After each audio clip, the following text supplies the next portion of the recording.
Hello there, YouTube. It's your boy B3, back with another kicking graphic novel review. Today we're talking about a manga.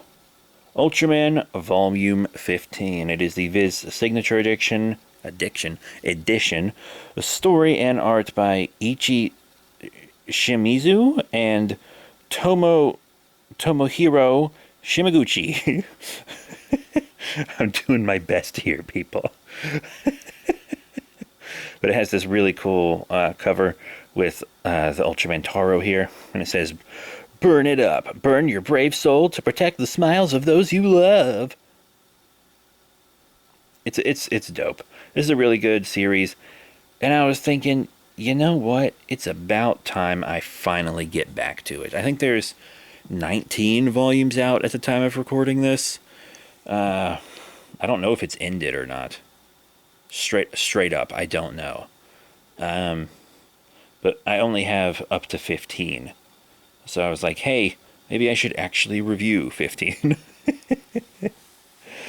Anyway, it's really good.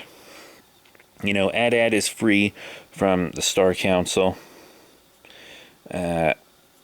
which is nice. But there's also a lot of destruction going on. We get to see Jack just beat the fucking shit out of Black King. There's an alien Valky that shows up looking like a magical girl idol person, but she eventually changes to look a bit more average, which is good. She's talking to Taro. She seems very interested in him. And Moriboshi shows up, but big spoiler, it's not Moriboshi. It's not Dan. And Dan says that if the Ultras turned against the planet, by his calculations, it would take 2 minutes and 57 seconds to take over the world. Which I believe, which is impressive. Like, that's insane. But at the same time, I think that's also a nod to the original Ultraman's time limit. But it's pretty crazy. But it turns out that's not Dan. And Ultramen are being abducted and replaced, that's right, with alien Zerubs. So the Zerub Saiyans are pretending to be Ultraman, Ultra 7, and Zophy. A lot of them aren't really...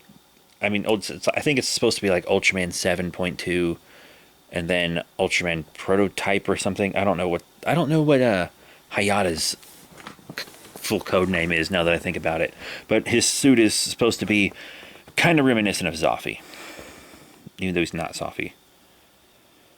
But we got Yapul working with the Science Patrol, and they're trying to stop these imposter Ultras from ruining Ultraman's reputation. And they're trying to do that so that humans won't believe in the Ultras anymore, and then maybe the humans will come running to the Star Cluster Council for help.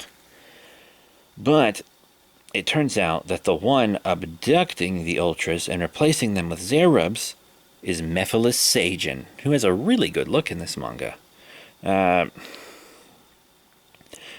Ace kind of gets his ass kicked by this imposter Ultraman, and then Taro shows up in his flaming form, and then we get to see his awesome suit form. I think this is the first time he uses the suit. I mean, he got it very quickly in the anime, which I think really went downhill for season 2.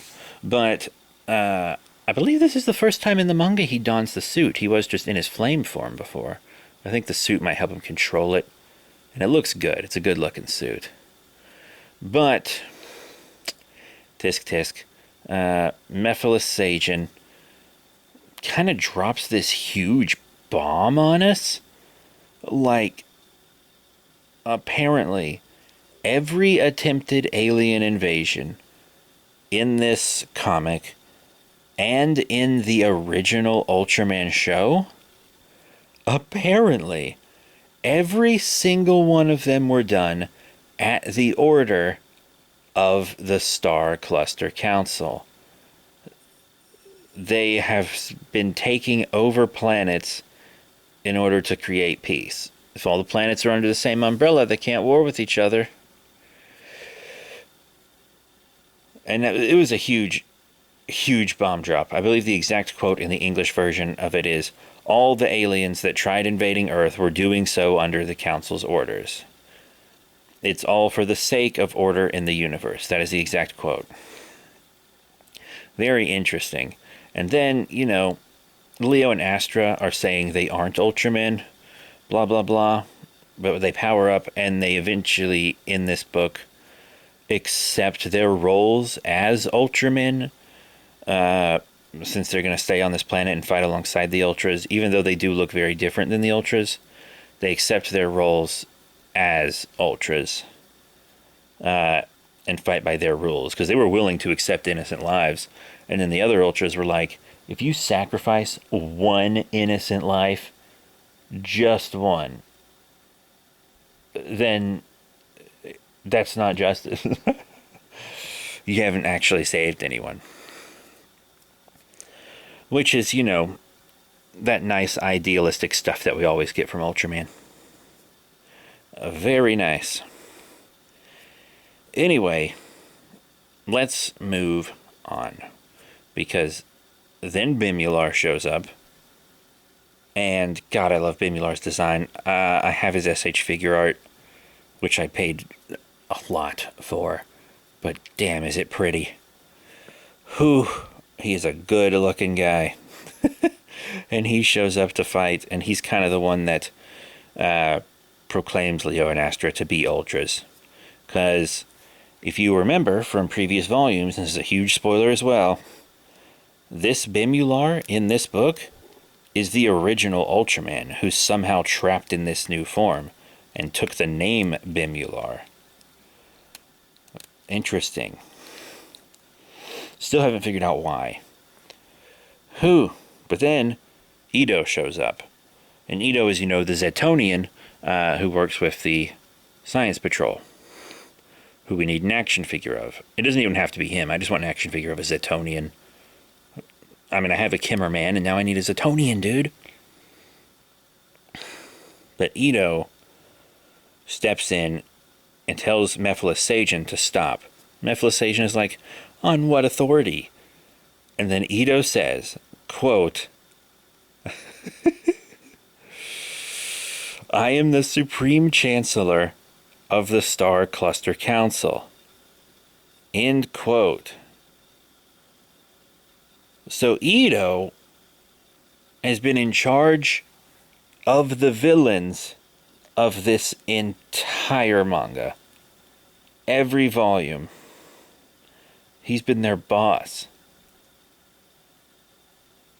How and why? That is what I must learn, and that is hopefully something that the next volume will show me. Also in the back, you see the Mephiles alien kind of stuff, talking about their new designs. Same with Alien Valky. And then there's like a little comic starring the creators in the back as well. That's always there. I don't always read it, though. At least not on the first read through. So yeah, that is it for Volume 15 of the Ultraman manga. I loved it. It made me very happy. I've been trying to read more manga recently. I feel like I almost always do Western books. Not Western as in the genre, but Western as in the place they were made. Or at least place they were written. But I'm trying to do a lot more manga because my partner is really into manga. And it's also just kind of different for me, you know? My partner's really into manga, so I want to read a lot of the stuff he likes, which is why I'm going to be doing a lot of body horror manga in the future. Also, he really likes the original Super Sentai manga, which I was going to review anyway, because I love Super Sentai as well. A lot of Junji Ito, that's coming. And probably Evangelion as well. But that is it for this volume of Ultraman. I really liked it, and I cannot wait to read the next one. I really need to pick it up soon. So that is it. Thank you all very much for your support. And now I'm going to talk about the art. You thought I was going to go without talking about the art, didn't you? It has kept pace. That's really all I can say. Volume 1 of Ultraman had incredible art, and it has not dropped in quality a single bit. In fact, I think it's gone on to inspire a lot of other works. There's this like Mech Strike, what's it called? I think it's not Mech Strike, is it? There's this Avengers book, and it's very clearly just 100% copying the art style of the Ultraman manga.